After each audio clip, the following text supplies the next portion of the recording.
In the words of South Africa's foremost scenario planner, Clem Sunter, if South Africa wants to create 5 million jobs, it should create 1 million entrepreneurs. The reality is that many small business owners are at a loss when it comes to looking for funding and how to access it. This is the MoneyMakers. I'm Bruce Whitfield. Tonight we look at a joint initiative between the private sector and government called Finfind. Joining me for this discussion, Mzi Memani, Director of Enterprise Development at the Department of Small Business Development. We've got Nazrene Mannie from Business Leadership South Africa. She's also Beyond Advocacy's Fund Manager, and Darlene Menzies, the Chief Executive of Finfind. Mzi, let's start with you. I mean, this is an American idea. That's right. Brought to collaboration in South Africa. Just explain to me the early stages of this.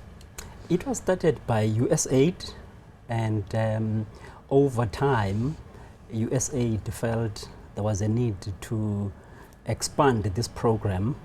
And when the financial sector program concluded, I think it was early in the 2010 or 2011, they felt they needed to hand over the tool to an institution that will continue to run with it because of its positive impact for small businesses to access and be matched with funders. But you don't do it yourselves. I mean, the last thing I think any government department wants to do is actually start running an NGO itself or any kind of organisation dispensing aid money. You've got to have an arm's length relationship with this. So how then do you get hold of Darlene over here and say to her, here's some money, get rid of it? It's a wonderful problem to have, by the way. You'll remember, Bruce, there's the Human Resource Development Council, which is chaired by the Deputy President.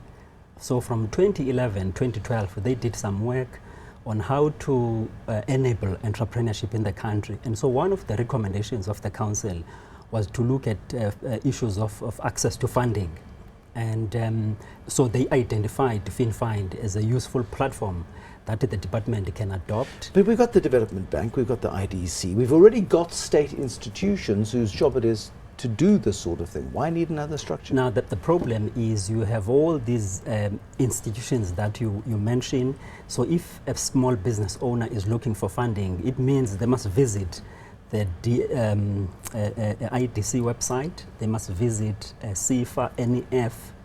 So the platform consolidate all these institutions under one umbrella and is able to match small business owners. When was day one, Darlene? Day one was about June 2013 when we took over the running of Finfind from USAID's financial sector program, and they put us in partnership with the Department of Small Business Development. But essentially, yes, like Mzi says, small business don't know where to go to get funding. Yeah. They don't know what lenders need from them. They don't understand the different products. What's a term loan? What's supplier credit, etc. So this is a one-stop shop that's free to entrepreneurs where they can go in and find out anything about finance, and they can get matched with the lender. They come in, they tell us about themselves as the owner, about the business, and then about their readiness. Do they have all their necessary documents? And the system algorithm filters out the funds that don't match them, leaves those that do, and then provides that to them. So it saves a lot of running around for entrepreneurs who essentially are running from banks to government organizations, but they don't know there's debt financiers, they don't understand about invoice factoring and a myriad of other products and lenders. So there's over 200 lenders in the system, over 360 products. And to date, we've linked about 25,000 loan leads. So okay, so 25,000 loan leads since June 2013. Well, in fact, the launch, we took over the product from USAID in June 2013, and then we redeveloped it over a period of 2 years. So we changed the business model, we changed the look and feel of the site itself, and then the Minister of Small Business Development actually launched it on the 30th of October 2015. So since 2015, then that's the 25,000. That's a better hit rate. Yeah, so we've got about just over 50,000 users, and we've been doing the. It strikes me that people are struggling it hard to find Finfind. Because, I mean, it's very nice that you've helped 25,000 people, but sure, you haven't exactly been overrun, or do you feel like you have? No, we haven't. So, which is why being on a program like this is very helpful, not only for ourselves but for small business. If you look at access to finance, the National Small Business Chamber did a survey last year. So did the Seed Academy. The number one requirement from small business that tops all of them is access to finance. And so this problem of where to go to get finance, what do I need, how do I access it, yes, this is the perfect solution. And so being free because it's sponsored through government and Business Leadership South Africa. Now the top 200 corporates have got behind us. We need to get the word out to the startup and the small business on the street to say there is a solution for you. Is this, Nazrene, the money that Brian Joffe and Adrian Gore have got together? Is this, are you going to use that money? Because there's Slightly differently, 1.3 billion rand 1.3 billion, that came as about of the business, government and labour. Toenadering, if you like, well, for the want of a better CEO word. initiative, That's the I word think I was that's, thinking of. that's Thank you. what we call it. This is a slightly different platform. It's a project between Business Leadership South Africa and USAID called the Beyond Advocacy Fund. And really the point is we take business, government, partner together, take it beyond talking to actual implementation. And for us, Finfind was an ideal vehicle to demonstrate big businesses' willingness and support to develop the small business sector. And I think, like you said, Clem Santa's pointed out those figures. We have to have a healthy, thriving, big and small business sector for the country to thrive. And certainly for our commercial banks who are BLSA members, we can see the opportunity to develop targeted products for small and medium-sized So you're already working companies. with Finfind. The 1.3 billion that has been ring-fenced then for entrepreneurial growth, where is that going? I see Mzi is going, oh yeah, where is it going? He's too polite to ask, you see. So Bruce, that is then ring-fenced for small businesses to acquire further funding. We find that at the moment the funding amounts aren't really large through Finfind, anything from 10 to 15, 20,000, probably up to about 250,000, Darlene. Well, it depends. I mean, we do have probably 50% of businesses are looking for the sort of lower numbers, but I mean, we've got SMEs that are looking for up to 50 million. I think what we need to understand, Bruce, is not that we have a fund and we're giving out money. We are an aggregator of funds, and CEO Fund becomes one of those that will plug in. Now, they've got certain criteria, and I think private equity and venture capital, as Nazrene said, is probably their focus, so it's slightly different to ours. What we're saying is the biggest problem that all lenders have, and the CEO Fund will have the same problem, you get a matched opportunity, but now the small business is not ready. They don't have their SIPC docs, they don't have their financial statement, their management accounts, etc. And so no matter how many more funds you create and how much money is there, there's actually too much money to lend in the country at the moment, but there's enough. Too much money. There's just not enough small businesses that are actually positioned to take that because they don't have all of their necessary rigor in place. And so Finfind helps them. Now, that comes back then to the Ministry of Small Business.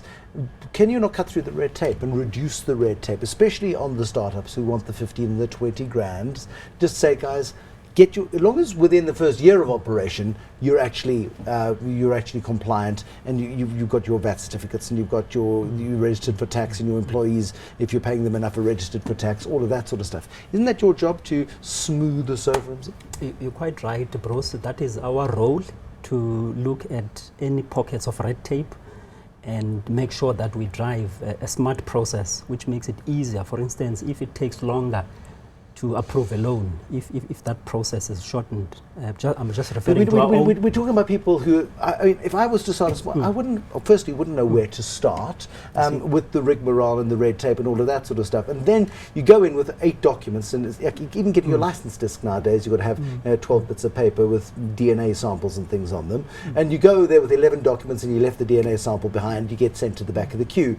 And you wait another 3 months before you bother going back. And it's that kind of disheartening tendency that we're trying to get rid of. In fact, Bruce, you may be aware, we have 2 agencies. One is a small enterprise finance agency, which gives loans from 500 rands to 5 million. And so there are thresholds that loans up to a certain amount, you will need all the necessarily documents that someone will Can't need. you go to Rob Davies? Say to your Minister Zulu, please go to Rob Davies and tell him to scrap red tape for up to, I don't know, 100 grand turnover a year. Would that help? 200 grand? Where do we want to pitch it? Well, I think we've got to look at a reasonable 500 threshold, bearing in mind that particularly in the commercial sides, the risk averseness is what has caused a lot of the issues around small business accessing funding.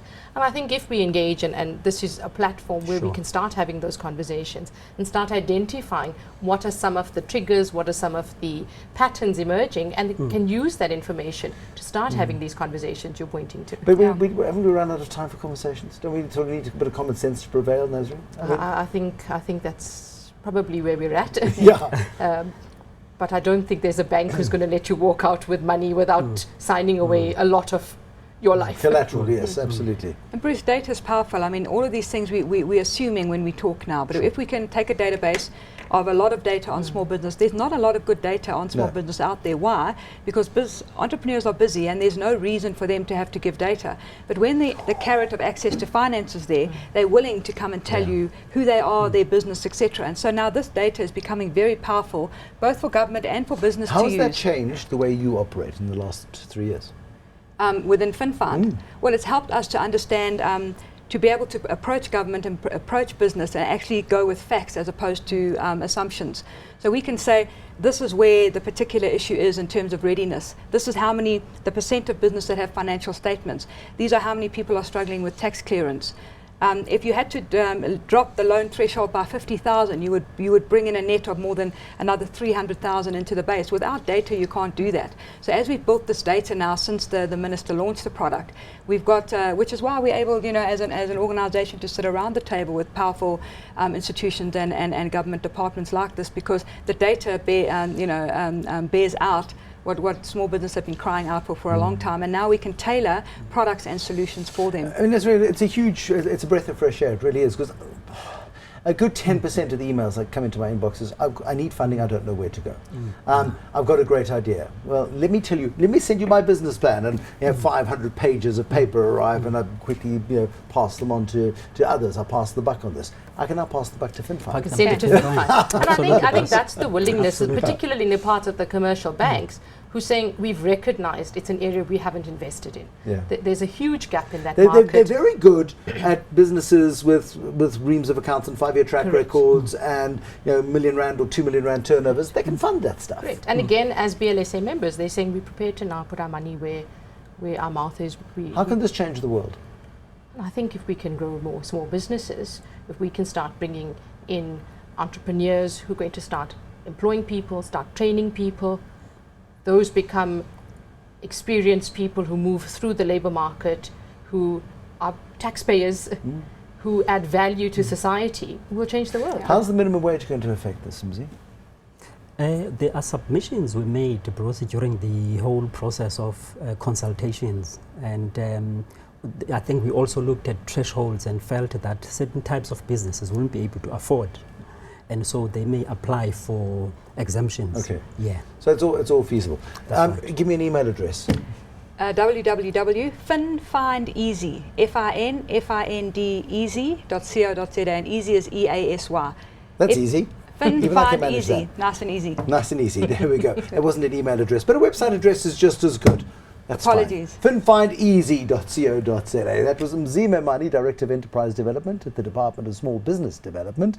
Finally, there's some real small business development happening, which is good. Nazrene Mannie from Business Leadership South Africa, also Beyond Advocacy's Fund Manager, and Darlene Menzies, www.finfindeasy, the only else way easy, the CEO of Finfind. Thank you so much for watching. More other opportunities for big businesses to make a difference in the world of small business, and for small business people to really become a big business one day, we hope. And the future money makers too. Till next time, bye-bye.